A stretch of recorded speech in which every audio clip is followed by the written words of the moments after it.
Hi, guys, and welcome. Hi, Jake. Thank you for joining me. Oh, it's a real honor. Thank you so much for having me. We're really excited to be chatting to you today. We're going to be speaking about conditioning in horses and bringing that back to rehabilitation and how we're going to implement some conditioning programs for our own horses. So, Jake, as we get started, will you please introduce yourself? Tell us a little bit about your interest in conditioning and, a little bit about your journey. Well, I've been involved with horses my whole life. My parents were trainers, so I was raised in a horse training family in New England here in the United States, and it was a delightful upbringing. And in those early days, even though we all had different interests, my father is a high-level combined driving event competitor. And my mom was a dressage trainer, and I myself was really into like long distance competitive trail riding and endurance riding as a young person. But we trained all the horses the same way, and I just thought that's how everybody did everything. You know, they all had like a cavaletti day, they all did a dressage day, they all did, like a roads and trails day, regardless of what their specific discipline was. And then later in life, when I went out as a professional, I saw more people specializing in disciplines, horses just doing their one thing, whatever their thing is, day after day after day after day. And I was like, well, wait a minute. What happened to all the cross training? What happened to all just the basic movement and fitness that goes into creating a horse that can do its specific discipline? And the more I encountered horses with various restrictions and ailments and just challenges, from what I saw as just a lack of just healthy movement. Like, forget about training skills and specificity. What about just healthy movement, metabolically, physically, the whole gamut? That's what led me to write my first book, which seems like ages, maybe it was ages ago at this point. And it's just a book of exercises, 101 dressage exercises for horse and rider, just to give riders a sense of like what to do. Cause some of us are very stumped. I mean, day after day after day, it's kind of like coming up with a dinner plan, right? You're like, what am I going to do today? And then the more I get into it, the more excited I am about this. There's so much to know about the horse's physiology, and they're so athletic, but interestingly, their fitness is not widely studied. There's just a lack of funding. It's hard to do these big scale studies that we would really need. And so I think there's really a paucity of evidence-based information on conditioning horses. So it's something that I'm excited to hopefully see grow and continue to have more interest so that we can get more studies done around, for example, what is the right dosage of cardiovascular conditioning for a senior horse, for example. Like, that's one I encounter frequently. I encounter that question. In my own life, I myself am also an endurance athlete. So that is, I like to say I'm my own best guinea pig. So that also spurs my passion for the fitness of horses, because I know what having a body that's well taken care of is capable of. Some people are like just last weekend, I ran around Mount St. Helens here in the US, and it was a 32-mile race, 7,000 feet of vertical gain, like stream crossings, insane, burly. But the body can do it if it's trained right and if we take care of it right. And I happen to enjoy it, so that helps. But like those endeavors, and I race mountain bikes and gravel bikes, like those endeavors foster my passion and sort of my zeal towards the horse fitness, because they're awesome. They're so durable, and they're so their range of adaptations that they can make to exercise is really pretty incredible. So that's my really long-winded spiel about who I am. And I live in California, train in California, and that's about it. I love that. That's so interesting that your family, you kind of grew up in this family who was involved in all these different disciplines within the equine industry. I really like that.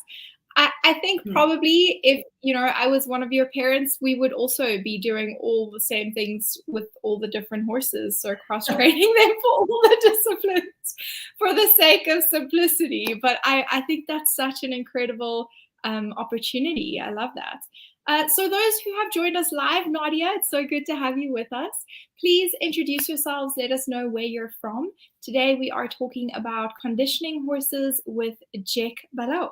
So Jec, you are an author and you mentioned your first book just now. What inspired you to write, to share your knowledge about exercises in the format of writing, and specifically the kind of 101 exercises? Because that's been a theme for a lot of your books, right? Yeah, yeah. Exercise is mainly for the horse, but some for the rider as well. Is a big theme of mine. Absolutely, yeah. Um, well, writing has always been a passion of mine. So I've published a fair bit of poetry and other types of writing. I was a journalist right out of college. So that's always been like a second passion of mine. And as I got more into the horses, I thought, well, this just makes sense to write about horses because writing was a skill I had. So I started writing for a lot of magazines here in the US. And then that extended to writing books, and my brain loves the process of writing books. I have a lot of colleagues that have great material for books, and they'll ask me like, how do I get a book published? I think I want to publish a book. And I think everybody has a book inside of them. And really what just sort of separates the people who actually publish books are the people who enjoy the laborious process of writing a book. There's nothing glamorous about it. It's just a lot of tedious hard work. And I seem to like it. So like the process of organizing my thoughts and getting it down. So I just submitted my 5th book, which will be out next spring, I think. And that's titled Strength and Fitness Workouts for Horses. So rather than standalone exercises, which is what my previous books have been, this one is and there's a lot of groundwork routines in there because, like, especially for our topic today, I found that a lot of people were contacting me for custom fitness plans for their horses, but the horses were not currently being ridden. Maybe they were coming off an injury, or maybe they were they had a lot of bad weather to contend with, but they were trying to find the right quantities of movement and types of movement to keep their horse in some baseline fitness.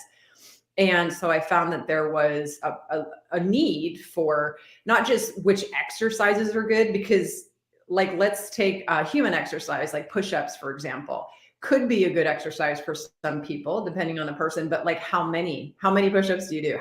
How long do you do them for? Like 10 minutes? Do you do them until your arms start to shake, or do you just do a couple to get the stimulus, right? It really depends. So I found there was a need for like actual routines of groundwork that would serve the purpose of just giving the body enough stimulus to maintain some baseline fitness. So again, there's great programs out there for groundwork in various uses for training high level dressage movements or behavioral kinds of techniques. And these routines I've come up with are really for the purpose of providing some fitness. So really suitable post-injury when your vet has said, okay, now let's start exercising again. And you're like, what does that mean? How do I get there? Or my horse had the entire winter off, right? He's been standing in a stall all winter. Now, how do we get back to getting back to riding? How do we bridge that gap? So, yeah. Okay, that's exciting because I find that the groundwork is generally a very big gap for the average horse owner. So there are kind of equestrians who are really good at it. So in some areas of dressage, like you said, the in-hand training is a part of it, but it's so rare, I feel, in the average horseman that they know how to do basic groundwork. And so I often find that that the effectiveness of the exercises that I'm trying to prescribe is limited by the skill set of the handler or the owner because they don't know how to work with their horse from the ground. So how do you bridge that gap between the handler's skill set and the effectiveness of your exercise? That's an excellent question. And honestly, it's one I'm still trying to kind of work out because, but I'm glad you brought this up because a lot of times I'll tell people, people like myself, I really I love riding horses. I love it. That's why I'm still doing it all these years later. That said, I've gained an appreciation for the groundwork. But, if I have my druthers, I'd hop on and ride. But I always tell people, if you're like me and your preference is really to ride the horse, but you find yourself in a period of groundwork, the side benefit of it is that you do start to gain those skills and relationship and feel and timing with the horse by working through some of these exercises, even if you're not excelling right away.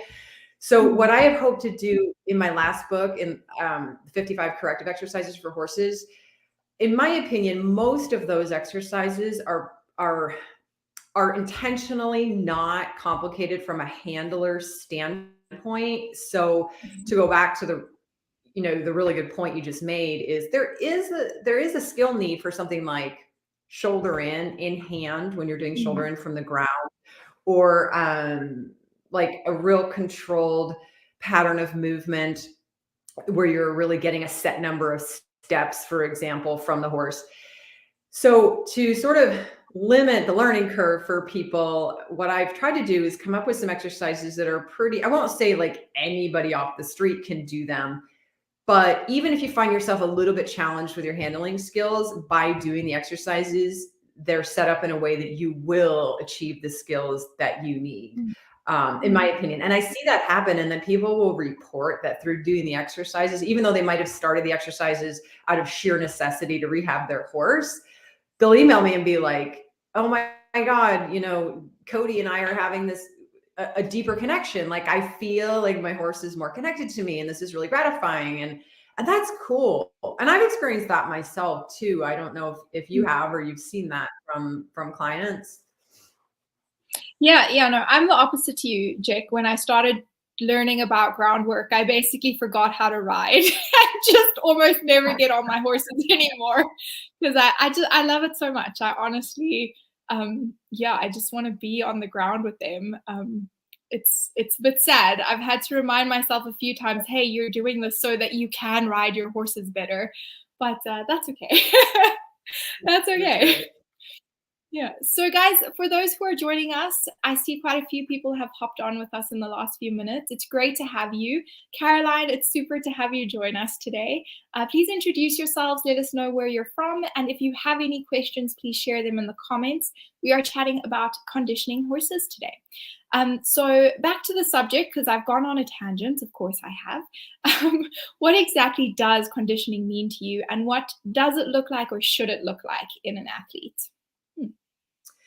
So again, I don't think I have all the answers. I just have a strong interest in this area. But in the years of studying this and studying equine exercise physiology, what has become clear to me when I say that there's just a general need for conditioning of horses is, I think we need to remember that there is really a difference between conditioning the horse. So giving the horse's body the physical stimulus it needs to maintain good neuromuscular signals and tone, and then also cardiorespiratory adaptations. There's a difference between that work and training the horse for a discipline, whether that's jumping or reining or dressage or 4-H exercises, whatever the horse's discipline is. And people will commonly ask me, will I ride my horse 4 or 5 days a week, training for dressage or whatever?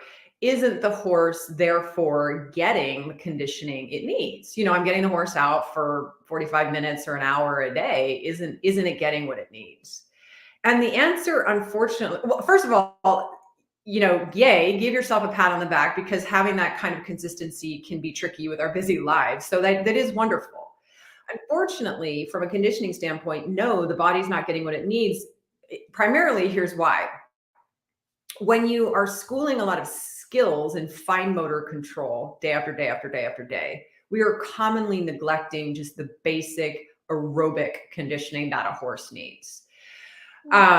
Also, our body, horses' bodies, any body does not do well with repetitive motions. So commonly, if you are in a discipline, in English or Western discipline, there's usually a gait and a speed that you spend the majority of your time in. So most of us that's trotting, most of us, we spend a fair bit of time in like a steady state kind of trot. And that can be pretty productive in the early going when you're conditioning a horse, but after a certain amount of time, that just serves the role of stiffening the horse. And then also, because a horse's body is so efficient, um, it makes adaptations to aerobic exercise so well. I mean, nature designed the horse incredibly, but the downside of that is that when exercise is doled out in the same, basically the same measurements every day. So when you come out and you just do your discipline every day, what happens is the horse starts to recruit fewer and fewer muscle fibers to get the task done, because they, in the wild, evolved to be really efficient with their exercise rather than let's recruit all maximum number of muscle fibers and red blood cells and the whole nine. They start to become more efficient. So what happens is they start to detrain over time. Humans have the same the same response to exercise. If you do things at the same rate, like you go to the gym and you do the same 45-minute workout every day, you're going to burn some calories, but you're going to lose fitness, like actual fitness, over time. So avoiding repetition is a huge reason we need to delineate between conditioning and schooling your discipline, especially for young horses. There need to be days where they just come out and they travel on mostly straight lines and trot and canter and go through their gears and, you know, breathe heavily and just use their bodies without being on the bit and bending and moving sideways and all the things, you know? So that's what continues to spur my journey. And that's what I mean when I say we are commonly overlooking the horse's conditioning needs, is delineating when we're working on our skills and doing the stuff you would do in lessons versus just conditioning the body. And to be honest, one of the easiest ways to make sure we are conditioning the body and avoiding this repetitive recruitment of the horse's musculoskeletal system is simply, this is very simple, but I like simple things, is to make sure that you are varying your efforts throughout the week. So some days need to be really easy, like really easy, 25 minutes of just calm walking, easy, slow trotting. Some days need to be moderate, hard effort, and some days do need to be hard. And something can be hard for your horse either by being intense and short, or like a little bit easier and much longer. Like those are the ways you would make something hard, but you don't want to make something super intense and long at the same time. Don't do that. So if you just vary your sessions throughout a week, and again, so many of us are time strapped. We get to the barn, we just want to like ride our horse, or in your case, work with your horse on the ground for the set amount of time every day, because that's the time you have. We end up falling into that trap of doing kind of the same stuff every day, and the body detrains. So we really need to make sure that we're doing easy, moderate, hard, and then you just repeat that cycle if you work your horse 6 days a week. So just keep making sure there's variation. And that's one of the easiest ways to make sure that we're giving the body what it needs. I really love that. That's some great advice. So hi guys, Adrian from Austria and Megan from Georgia. It's so great to have you with us. If there are any questions or thoughts, please share them with us in the comments. We are talking about conditioning our horses. Okay, so I think that something struck me while you were talking now. In a past webinar we've had with Tulia Luamala, where she spoke about the fascia, one of the things she said that has stuck with me, and this was a series that she presented more than a year ago, and still this thought sticks with me. Every body, so our horses' bodies, have to go through, every joint has to go through a full range of motion. Every muscle needs to be utilized.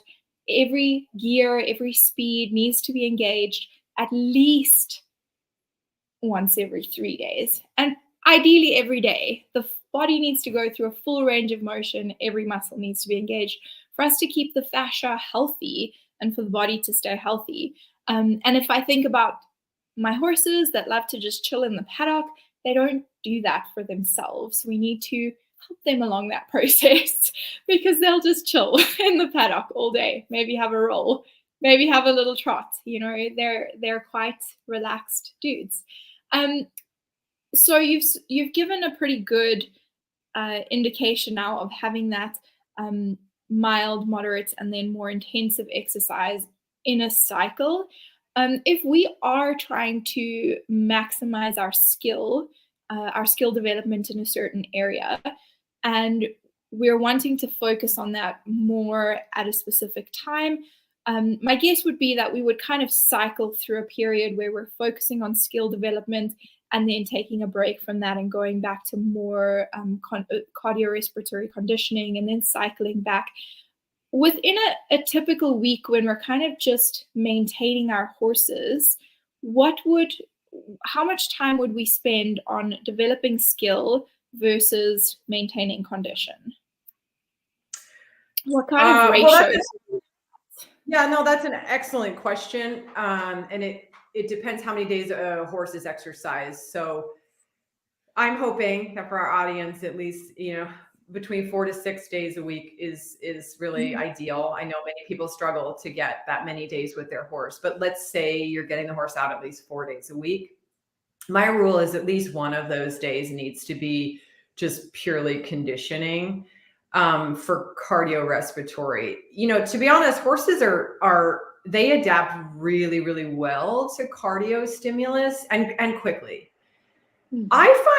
I'm curious what you think, but I find that most horses need more work in the development of strength. I mean, the muscles, the tendons, ligaments, bone adapts really comparatively more slowly to stimulus and does detrain and then takes a long time to retrain. So in my world, most people for their conditioning efforts need, depending on their discipline, but they need to focus more on strength gains.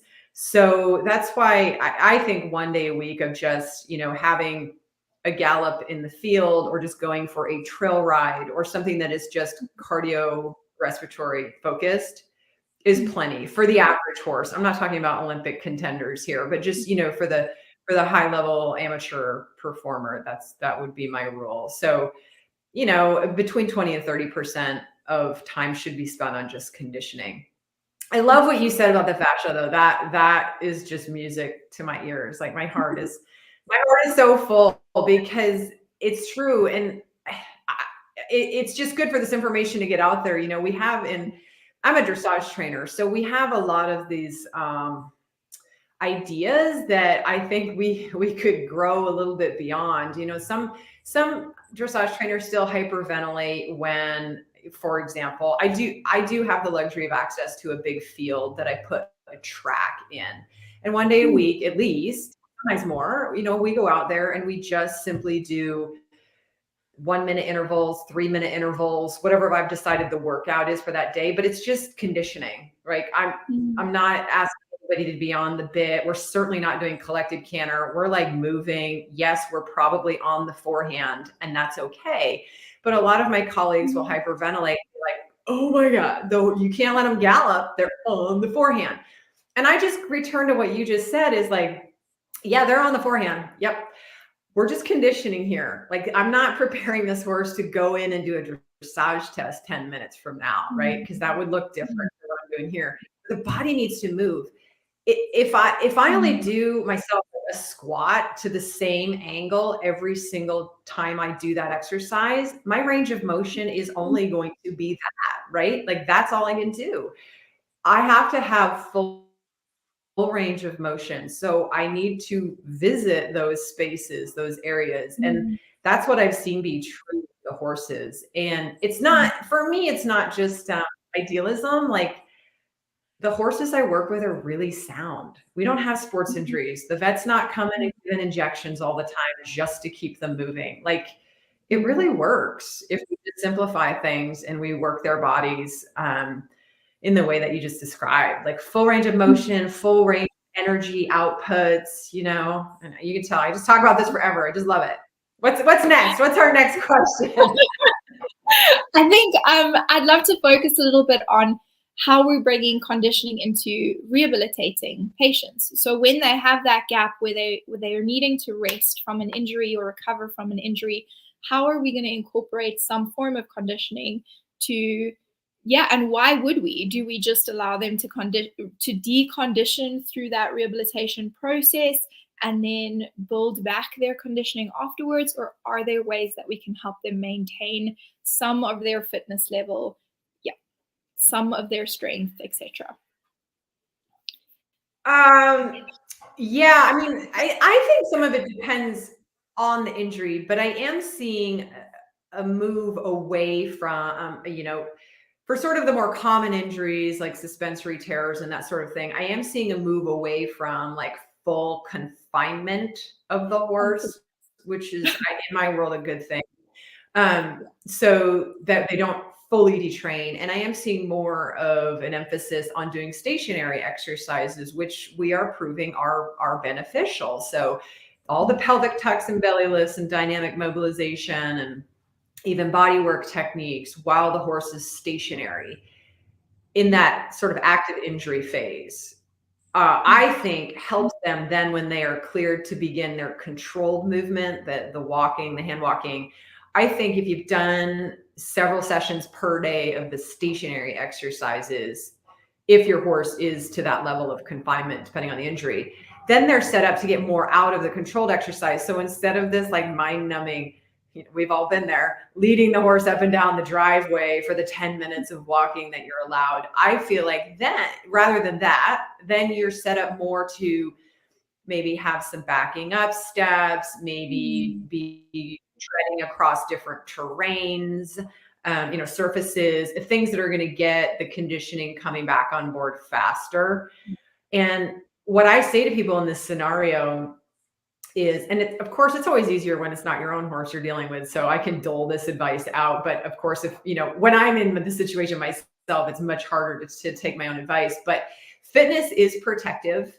And I find that with people who are in this scenario of working their horse past an injury or rehabbing it past an injury, and they followed the vet's prescriptions for the controlled exercise, and then they get to that point where, let's say, usually about 4 weeks post-injury, they are sort of cleared to do a little bit more with their horse. Like they can begin maybe trotting it a little bit, doing some tack walking, and then they start to just kind of freak out because they don't want to re-injure the horse, and I get it. They're like, ah! And this, in my world, that little transition point is where we all, trainers, vets, everybody can do more to guide people through that process. And because we have to remind them, A, the body wants to heal. The body likes to heal. And B, fitness is protective. So you are trying to get your horse back to some level of fitness, maybe not high level performance fitness, but back to a good level of fitness, because that's what protects the body. It's not avoiding the activity that's going to rehab your horse. It is selecting the right ones at the right dosage, day by day by day. It really is cumulative to get back to a place where the horse is protected by fitness. So we have to remind ourselves of that, and that there is a lot we can do in the walk. There's a lot of conditioning that can be done in the walk if we're diligent about it. And we are actually doing groundwork exercises. And we are actually, I love hiking horses. I love to take them out on a 5-kilometer hike in the hill like you would with your dog. It's great for them. And to go back to our conversation earlier about bonding them and keeping them connected to you while you're on the ground, it's good conditioning stimulus. Sometimes it's discounted, but you have different surfaces and changing inclines, and it's terrific. Yeah. I love so much of what you've just said. I really like the idea of going walking with your horses, going hiking with them. That's something I do with all our youngsters. Before or as part of the backing process, we go for lots of walks in hand, and I think it's so beneficial. So I like that one. And there's so much we can do at the walk. That time period, I think that initial time period where their exercise is restricted to walk, there's so much we can do there that can benefit them in the long run if we take that time and use it productively. not just marching up and down the driveway. What a frustrating mental thing for yourself and your horse to just walk up and down the driveway for 10 minutes. Oh my gosh.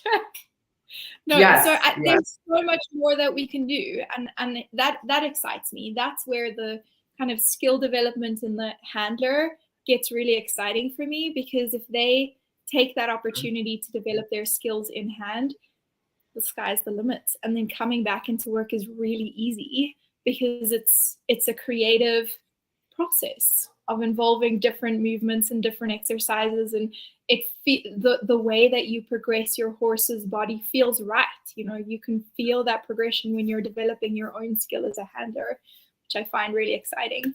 Anke, it's great to have you with us. I've seen this type of exercise program when I worked for Kiwi eventers. The work week is always divided between hacking, galloping, schooling, jumping, and time off. Some of the healthiest horses I've ever encountered.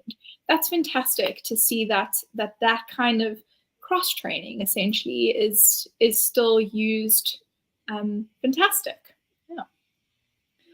Yeah, I love that, and thank you for sharing that. Anke, is that how you say it? I think that's wonderful, and it underscores what I commonly tell people is, these horses that work hard, and I don't mean like suffering hard. I mean, they get out and use their bodies that Mother Nature gave them. They don't thrive in spite of all that exercise. They thrive because of all that exercise. And we have to remember what these animals are capable of, and left to their own, out in the wild, they are covering some major mileage every day. So they're amazing athletes, and that is what keeps them sound. I find the highest percentage of like orthopedic issues and immune failures among the horses that are coddled, that are kept in box stalls with fluffy shavings and, climate control and the whole 9 yards. It's usually those horses that have the highest number of sports injuries and physical issues they're dealing with, rather than a lot of my students out here in California do the Tevis Cup race, the 100-mile race through the Sierras. It is a burly endeavor. These horses thrive. First of all, Arabians are really made for this discipline, but they love it. They do great. These horses are some of the most pleasant, wonderful, sound, athletic horses I work with. And it's not in spite of what they're doing. I think it's really because of all this activity, and kind horsekeeping practices, obviously, as well. The Tevis Cup was held recently, wasn't it? Yeah, just last weekend. Yeah. Was that? Oh, that's very recent. Okay. Was the winner a bridleless horse? Did I see that right on social media? Jeremy Reynolds at some point was just riding his horse in a neck string, I think for the second half of the race or something. That horse is pretty cool. Yeah, that horse has competed internationally and won. Like, that's a pretty cool horse. And Jeremy Reynolds is sort of a legend here in California. So that's amazing. I don't think we are allowed to compete out here in just a neck strap. We'd have to have some additional something on the head, even if we were riding primarily on the neck strap. That's amazing. I think that's it's just beyond exciting for the sport to think that we have some winners that are coming out and that are doing things a little differently. I love it. Adrian, great information. I try to get clients to cross train and include standing active gymnastics. Great to hear your support of exercises, especially during time off due to injury. Thanks, Adrian. Do you want to comment on that? Well, I do understand some people's reticence towards standing, sort of the therapy-based exercises, if we can call them that. But I find that once a person has gone through some sort of ailment themselves and experienced the benefit of a therapy-based exercise, I find they're a lot more willing to accept that these exercises actually have benefit.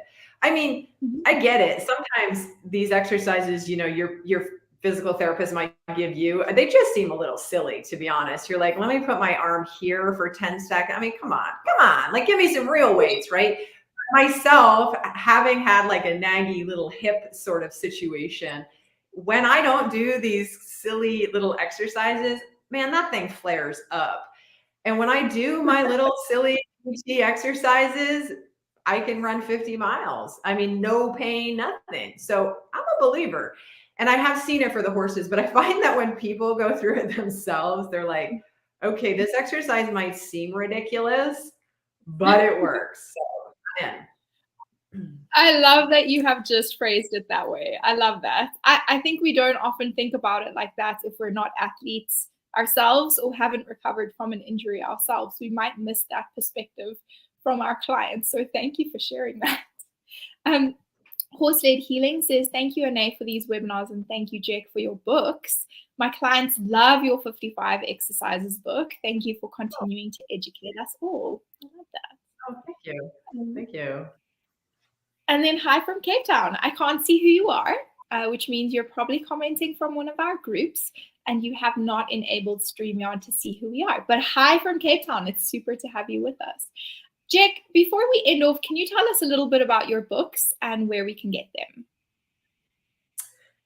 Yeah, so they're available on Amazon, which I understand not all of your users will have, or you can go to my website, which is just jecballou.com.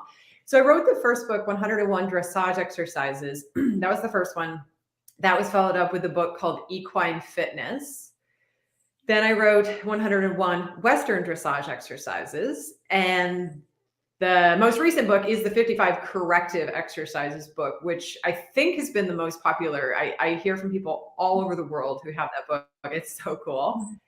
And like I say, the new one that is coming out is called Strength and Fitness Workout for Horses, which hopefully will be out in the spring from Trafalgar Square Publishing. Awesome. Thank you. That's fantastic. Jessica, thank you for all the information you provide to the equestrian community. It's such a pleasure. Meg from Cape Town, welcome. Yeah, that's my boss, to those of you who don't know. Oh. Hi, boss. All right, great. I mean, Jec, your 55 Corrective Exercises book is so valuable. And as a rehab professional, there have been a few times where I have prescribed your book to a client and said, okay, you need a little bit more guidance, grab this book and then let's go through it together. And from that, I can have them, doing specific exercises or focusing in certain areas. And your book has the exercises described. So, sorry. So it's really easy to use from that perspective as a professional. Thank you for doing the hard work for us. Oh, thank you. Yeah. For those of you, and you can get it on Kindle as well, which helps, right? So okay. I have the Kindle. Yes. Love Kindle. All right. So for those of you who want to keep learning from Jec, we actually have 2 webinars with her coming up in the next few weeks. They'll be airing in September. So we have fitness-based groundwork, reconditioning that goes beyond hand walking, and clearer prescription when using hill terrain. Both are amazing webinars. Would you mind giving us a little bit of an idea of what listeners can expect in each one of those webinars? I'd love to. Yeah, and thank you for the opportunity to do these webinars for your community, because they're topics I'm really fired up about right now. So the first one, the fitness-based groundwork, is just kind of covering some of the general timelines for reconditioning, like at what point do horses actually lose fitness if they've had time off from injury? How do we bring that back on board? And again, these are not my ideas. These are from equine exercise physiology courses I've taken. So this is, it's pretty science-backed. And then I lead you through some of the corrective exercises that I find to be the most helpful for that general population of injuries. Obviously, sometimes there's these like really obscure way out there injuries that would need a sort of different prescription. I do offer some modifications for horses that have extra restrictions such as senior horses or that kind of thing. And it just sort of, and then I offer in that webinar a sample of one of these actual workout routines that I have put together, one of which will be in this new book I just mentioned. So it gives some providers a sense of how, because it always comes back to dosage. It starts with which exercises are good, but then as I already mentioned, it's sort of case by case. How do we come up with number of reps or time to do each exercise, like what's beneficial? So I provide sort of a sample workout routine. And then, so that's that webinar. And then in the second webinar, the hill-based one, I was super psyched to present that information in a webinar because I've been doing a lot of writing articles and such about hills, because it is really fascinating to me, the lack of clear guidance on how to use hills. Like, I have so many people contact me and they'll say, my horse has a locking patella or is really weak in one hind leg, whatever the issue is. And my vet said to go ride on hills. Well, that's pretty vague, and I'm not throwing shade on vets. I mean, it is a good prescription, but horse owners need a lot more clarity. You can't tell them just go ride on hills, because what happens is they decide, well, I'm going to find the steepest hill I can, or they feel really futile because they live in the middle of our country, flat as a pancake, and they don't have any hills. So they think, well, I guess there's nothing I can do. And neither of these are the right approach, right? So what is the objective? Is this horse needing to a therapy-based hill stimulus, or are they a horse that has really good biomechanics and they're just looking to add that next layer of fitness? Like, there's really different ways we would use hills and very different profiles of hills. Like for the stifle in situation that I mentioned, because that's a common one, vets will say, go work on hills. I find that a very gentle, really mild slope is the best and fastest way to condition stifles. If you go work on steep hills, you're going to make it worse. And this happens all the time. Like, the horses just get sore. They don't get stronger. So in this webinar, I have the profiles and definitions of the different slope angles, when to use which one, how to think about the time frames. I think it's really valuable. So check it out for sure. And I'm eager to get your feedback. Awesome.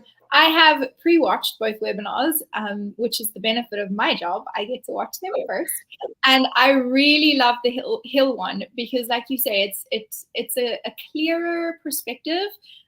Really it's made me relook at my entire area and evaluate the hills that I do have, the milder slopes and the more moderate slopes and the steeper slopes, and how I would use them in different areas. It's really made me relook at my space. So I love that. It's really brilliant. Definitely one that you have to watch, guys. So if you want to watch those webinars, they will be airing in the Online Pet Health Equine membership in September. Every month, if you're not a member, every month we share 2 new webinars in each of our memberships. And as a bonus, you get access to the Vet Rehab Summit in November for free as a VIP guest, which is amazing. This year is all about fascia, so it is definitely one that you have to attend, and it's going to be fantastic. So if you want to know more about the membership, let us know and we can guide you in the right direction. If you want to get hold of Jec, you can do that through social media. If you guys are watching this as a recording, please feel free to share any questions that you have, and we'll come back and answer those. Yeah, anything else from you that we forgot to mention, Jec? I don't think so right now. I just thank you for the chance to talk about this topic. I love it, as you can tell. So really honored to be here. Thank you. Awesome. Thank you so much. Have a wonderful afternoon, everyone. Thanks, Jec. Bye. Bye.